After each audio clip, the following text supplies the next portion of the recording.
The stock market crash is coming. 3 critical moves you must make now. For years, financial analysts, economists, and even ordinary investors have whispered about the possibility of another stock market crash. The signs are often dismissed as fear-mongering, yet history shows us that markets move in cycles, and what goes up must inevitably come down. The cracks are already forming. Excessive corporate debt, rising geopolitical tensions, interest rate pressures, inflationary spirals, and an economy propped up by short-term fixes rather than true long-term stability. All of these elements combine into a perfect storm that many experts believe will lead to one of the most disruptive financial downturns of our time.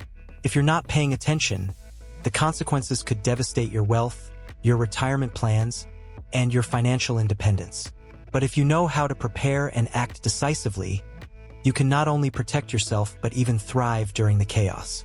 The problem is most people remain complacent, lulled into a false sense of security by the long bull markets of the past decade. They see the highs, the corporate earnings reports, and the constant promises from central banks, and they assume the good times will never end. But markets don't crash when everything looks terrible. They crash when everyone believes they are untouchable. And right now, the optimism is fragile, built on foundations that are far weaker than they appear. The truth is, global economies are over-leveraged, governments are running record deficits, and households are drowning in personal debt. At the same time, asset valuations, stocks, real estate, even collectibles, have been inflated to dangerous extremes. When the correction finally comes, it won't be gentle. It will be swift, brutal, and life-changing. Investors who lived through the dot-com bubble in the early 2000s or the financial crisis of 2008 know the pain of watching portfolios wiped out overnight. But those same crashes also taught critical lessons about resilience, preparation, and the strategies that separate those who lose everything from those who use downturns as opportunities. The crash that is approaching will be no different. It will punish greed, overexposure, and ignorance, but it will reward patience, discipline, and foresight. You cannot afford to wait until the headlines scream "market in freefall." By then, it's too late. The time to act is now. So what exactly should you do? The first critical move is to safeguard your capital. Capital preservation is the single most important mindset shift during times of uncertainty. When the market is roaring, the temptation is always to chase higher returns. But in a downturn, the game changes. Your goal is no longer to maximize gains, but to minimize losses. Think of your portfolio like a ship in a storm. The objective is survival, not speed.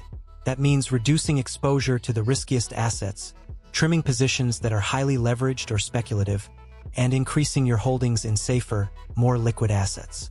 Cash, for example, is often underestimated. People see it as dead money, but in a crash, cash becomes king. It gives you flexibility, options, and the ability to buy assets at fire sale prices when others are forced to sell.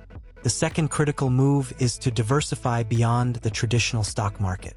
For too long, many investors have been conditioned to believe that equities are the only game in town. But when the stock market falls, correlations across sectors tend to spike, meaning almost everything goes down together. That's why true diversification means spreading your wealth across uncorrelated assets. Precious metals like gold and silver have historically acted as safe havens during crises. Commodities, energy, or even defensive real estate investments can provide stability when equities are collapsing. At the same time, consider building exposure to industries that thrive in recessions, healthcare, utilities, and consumer staples, since people continue to need these essentials regardless of market conditions. Diversification isn't just a cliché. It's your best insurance policy against systemic risk. The third critical move is to position yourself to take advantage of the crash when it happens. This may sound counterintuitive, but some of the greatest fortunes in history were made during downturns. Crashes create opportunities that simply don't exist in bull markets. Quality companies with strong fundamentals get dragged down with the broader market, creating entry points at valuations you may never see again in your lifetime. The key is to prepare in advance, keep your watch lists ready, and have the courage to buy when everyone else is panicking. But this requires discipline and a strong psychological mindset. Fear will dominate the headlines, and your emotions will scream at you to stay away. Those who can silence that noise and follow their strategy will emerge stronger and wealthier on the other side. Beyond the markets themselves, you must also think about your personal financial resilience. A crash doesn't only impact your brokerage account. It can ripple into jobs, wages, housing, and the broader economy. That's why building emergency savings, reducing personal debt, and creating multiple income streams is just as important as portfolio allocation. If your household finances are fragile, you'll feel the pain of the downturn much more intensely.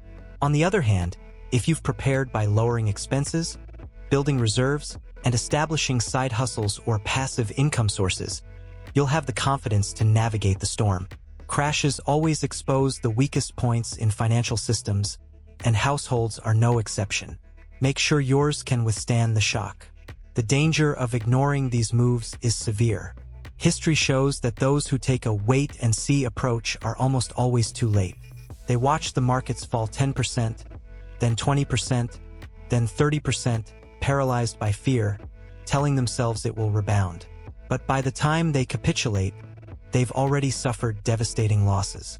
On the flip side, those who act early, who cut risk, diversify, and position themselves wisely, are the ones who come out ahead. The difference between those two groups is not luck. It's preparation.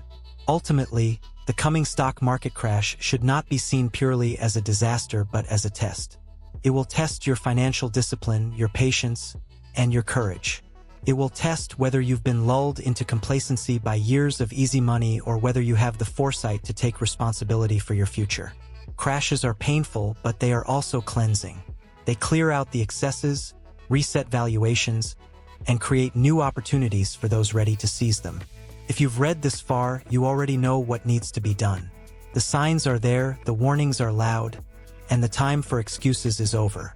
Safeguard your capital, diversify your assets, and prepare to take advantage of the chaos. The storm is coming, and whether it leaves you ruined or richer depends entirely on the actions you take right now. Do not underestimate the speed or severity of what's ahead. Make the moves today while you still can, and when the dust settles, you'll be glad you did.